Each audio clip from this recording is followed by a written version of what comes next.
Hi guys, welcome back to Transits and Tactics. We are experiencing a transit in gate 27, and this is the gate of caring or nourishment.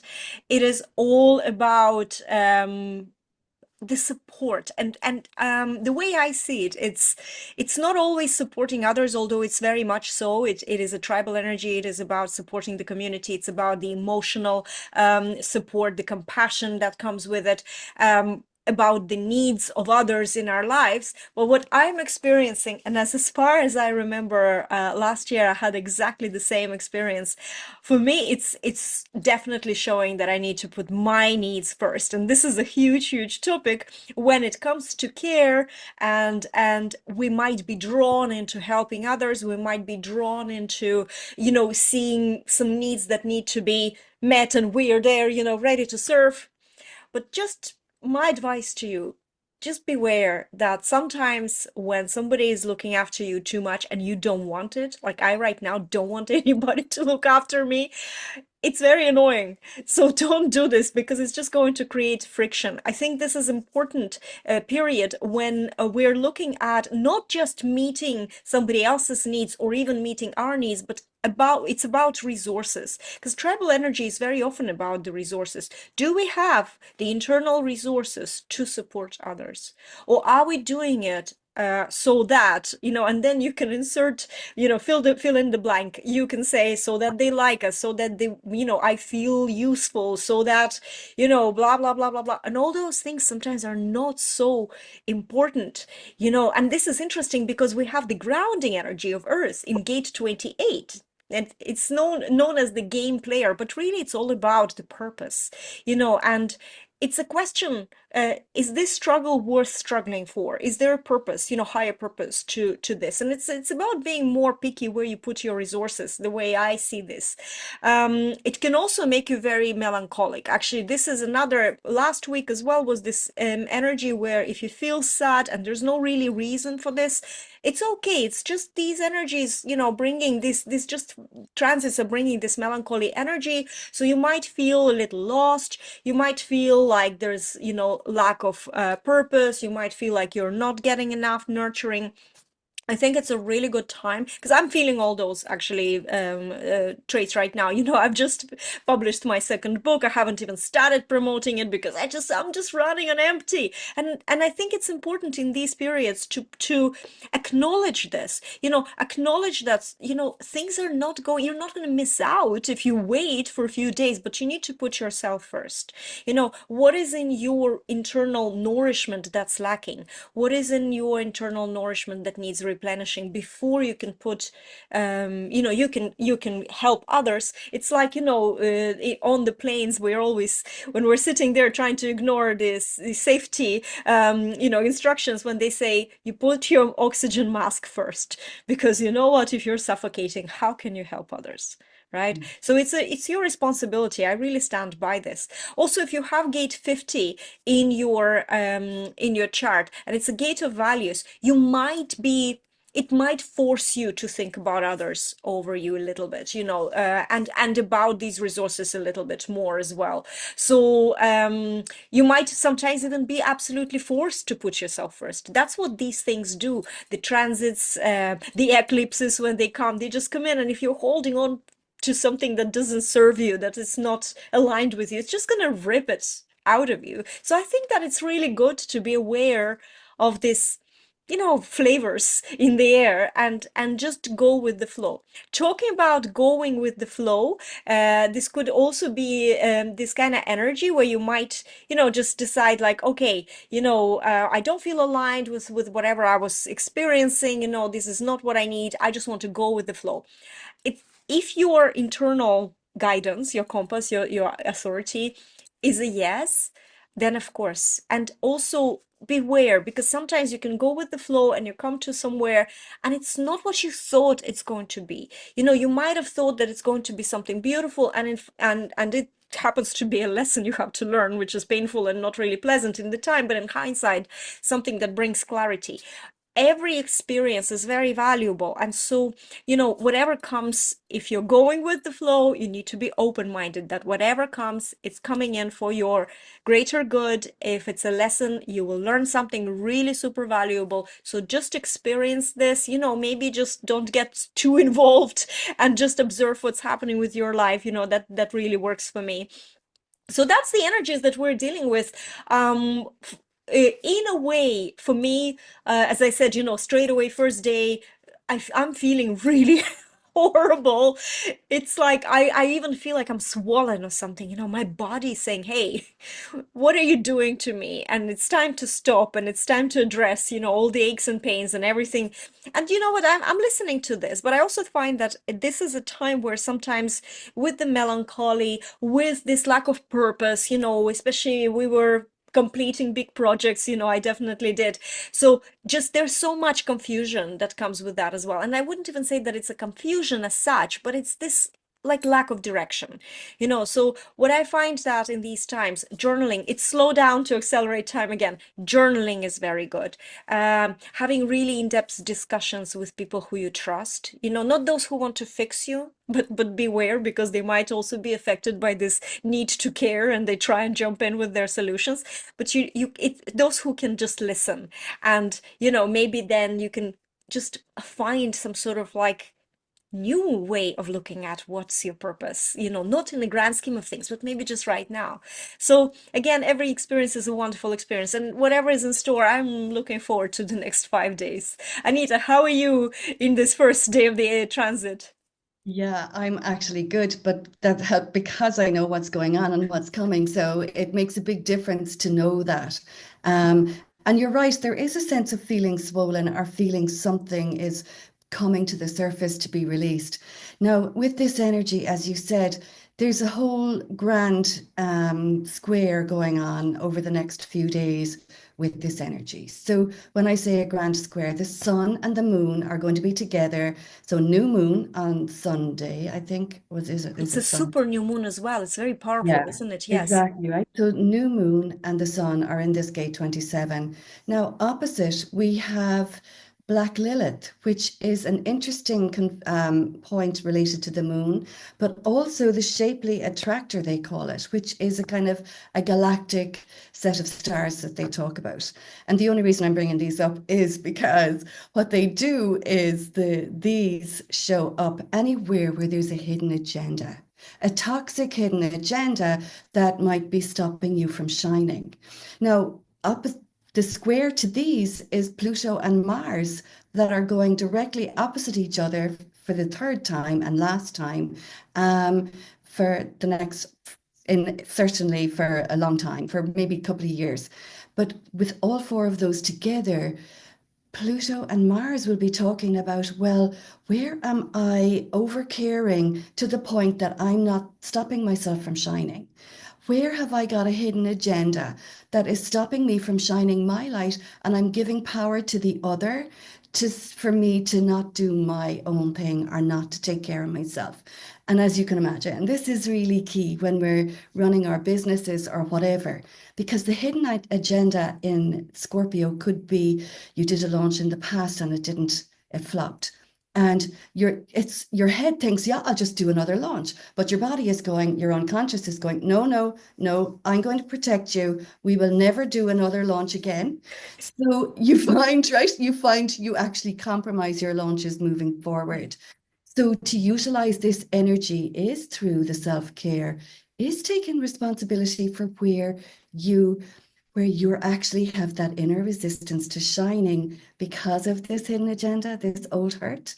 It might even have been something simple like when you were small, your teacher gave out to you for speaking up, or, it could be so simple. This is where public speaking can come a cropper, or even wanting to put your marketing out there. So the hidden agenda is what's going to come up. Um, Here's what might be difficult to recognize it is that all these energies together create huge tension. So you might find you're angry, you might feel trapped, you might feel, oh my God, what is wrong with me? Or you might be at the other side of it going, I know there's something I can't put my finger on what might be coming up. And 9 times out of 10, it's where you're taking too much responsibility for something else, um, feeling obliged or guilt yourself into doing things or following a work system or a marketing system that just doesn't serve you. And a great way to override this actually with the energies is, a lot of the times we're in our head with what we think we should do, and we build up the energy in our body. But when we ground and center and connect with our decision strategy, that's what engages the body. That's what engages the mind and the body. The body, you think of something, the body says yes or no, and you decide to go with it. But what'll come up over the next week is an unmitigated amount of resistance to shining. And what you need to do is just let it pass through. Don't put a story on it. Let the actual story that created the hidden agenda come to the surface and let it go. Okay, so that to me is just super important. That's it's always scary to hear these things like, oh my God, you're going to be, afraid to shine. And we are afraid to shine at our best days. Even those who do shine, guys, the truth is that like inside there's fear. I'll never forget, I was watching, I think it was maybe no, I don't remember. I don't want to say. Somewhere on Netflix, there's a series of documentaries. Comedians in cars having coffee, I think. I think it is Seinfeld. And Jimmy Fallon was on it, and he was talking about the Late Late Show. And he said, every time when the curtain is closed, I'm standing there praying that it doesn't open. And I'm thinking, well, sure, if this is one of the most visible people in America, and the world, so what am I, complaining about? Of course, there's always this feeling of, oh, it's going to be unsafe. I'm always feeling, and I see that even with my book, I know exactly what to do. I've done this before, there's everything, I have it outlined. I know what to do, but I feel like, oh, it's not safe to do it today. And it's not a rational feeling. That's why I'm so glad that you said this. Don't add the story. My husband was saying to me, how are you feeling today? I'm saying, I'm feeling sad. And he says, what's wrong? Nothing is wrong. There's nothing wrong. It's just the sadness in itself. You can't attach a story because trust me, the moment you turn to your mind, to your brain to ask what's wrong with me, it'll give you hundreds of reasons what's wrong with you. And this is not what we need. We need to clear the space, not add to it. So that's what I think these energies are teaching us. And when I was preparing for this video and I was writing an article for that will go with this video, and I thought, if one thing human design taught me is that you come first. It's not the stories that your mind gives you. It's your care, your self-care comes first. And that's what the body is teaching you most of the time. So it's actually being aware of that is a huge power. And I was just noticing to myself, feeling really horrible, as I mentioned, that, hey, you know what? I actually know how to prioritize myself these days. I wasn't like this before. Wasn't like this before at all. I felt like I didn't deserve self-care, and this is just, those are big empowering moments to think about. It is. And as you said, like there's that constant struggle. It is a power struggle. Yeah. So if you're feeling trapped or by your own demise or feeling trapped by daily day-to-day routines that you feel you've put yourself into, I have to do these obligatory, just start going through them and seeing what actually is obligatory. And the other thing is with Mars, Pluto, you'll find there might be a lot of unrest, a lot of power struggles in the global, when you turn on the news. This is quite a high volatile time for power struggle, external as well as internal. So just recognizing the sooner you address your inner power struggle, which is my head is saying one thing, my body is saying another, and not give it truth unless it's your inner yes. Um, it's another aspect of going with the flow. I wouldn't break up with anyone right now. I wouldn't make a decision to drop that launch. I wouldn't make any of those decisions right now or in this week. The focus needs to be on the self-care, as the angels kept telling me from day one. Just take your own oxygen first and take it from there, because that runs you into a different set of decisions, a different set of feelings than letting the power struggle get you. I love that. I also want to share a couple of personal ways of dealing with overwhelm. I mentioned throughout this series that, my son is in gate 64. This is confusion. I'm confused and overwhelmed all the time, and I have a Chiron in 3. That's a lot of like changes and everything is so hard in the beginning. And I have a couple of tricks. One of the tricks that I really, especially this week, last week, I've noticed it very consciously. When you're feeling really this horrible, sticky, confused, sad, all these emotions, you don't have the valid reason and don't look for the reason. But what you need to change your environment. It's also a really good productivity trick. When you're confused, also change your environment. Take your diary, take your journal, go to a coffee shop, go somewhere else, and that also activates, because we get habituated to our environment. I'm coming into my office. I love my office. It's really cute. It's really, really cozy. But sometimes it's like sitting here is like a swamp. You just feel like you're drowning all the time. There's no inspiration. All you have to do is change the environment.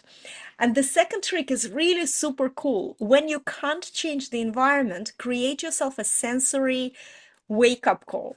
Mine today is the glass of really, really cold water. So the moment, even because my mind is just really sticky. So even recording this, my mind goes somewhere and, I can feel like my focus is disappearing. So all I have to do is I just have to touch the side of my glass with my hand. And that cold gives me this, wakes me up in a little bit, but it brings me back and actually creates some like great insights are coming up. And so, you can do that. You can stroke different types of surfaces. It doesn't have to be cold or hot. It could be just different texture, and but it's a well-known trick, to activate your brain.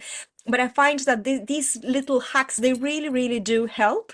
And you know what? If things are not working and you're doing this and you're still all sticky, just don't do anything. Just, it's okay to say no, close everything, switch off the computer, and, go sleep or go for a walk. You can do that. This is what I've learned, that you will not miss out on anything if when you are not feeling it in your body, especially listen to your body needs a rest, give it rest. Don't push it, because sometimes you might be tired, but sometimes your body says, you know what, I have this little bit of energy and I think, the inner authority says, I think, let's go and do that lunch, let's go and write those emails. I feel like I have this little bit of sparkle, so let's use that. So of course you can go and do that, but most of the time we don't feel this and we keep pushing, and then what we produce has no energy in it, so we're just adding more noise. And that's why I really don't do that. And I catch myself when the brain talks me into these things. I catch myself and I'm like, no. It's a no from me. Sorry, I have to close it. And I used to feel so selfish for so long in the last few years that I'm, experimenting with the design. There was such a sense of like guilt or self-shame that, oh my God, I'm so selfish, or everything is going to fall apart. My business is going to fall apart. My life is going to fall apart. Everything is only getting better, guys. So I definitely, it's like from my experience, it's definitely the way to get through is to follow your inner guidance, to follow your hunches, to follow your authority. But with big decisions, like Anita said, anything can happen. These emotions, running high.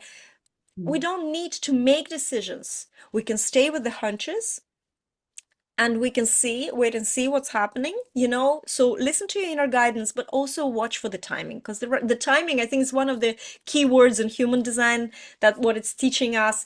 Wait, the right timing is very important, whether it's in the moment or whether you have to wait through the emotional wave or other type of waiting. There's always a reason for that, and it's always going to bring you to a good, better place for you. So in hindsight, you will see that that's exactly what it was. Anita, do you have anything to add, or how are Yeah. you? Just to reassure people, it's like the weather. It's like when it's raining, it's not raining all the time. You don't need to bring your umbrella out every day. This will start easing off the first week or so in May. And we are now finally moving through all these super intense energies. And by the end of June, maybe into July, we will start to feel a little bit more ease as all this change has taken place.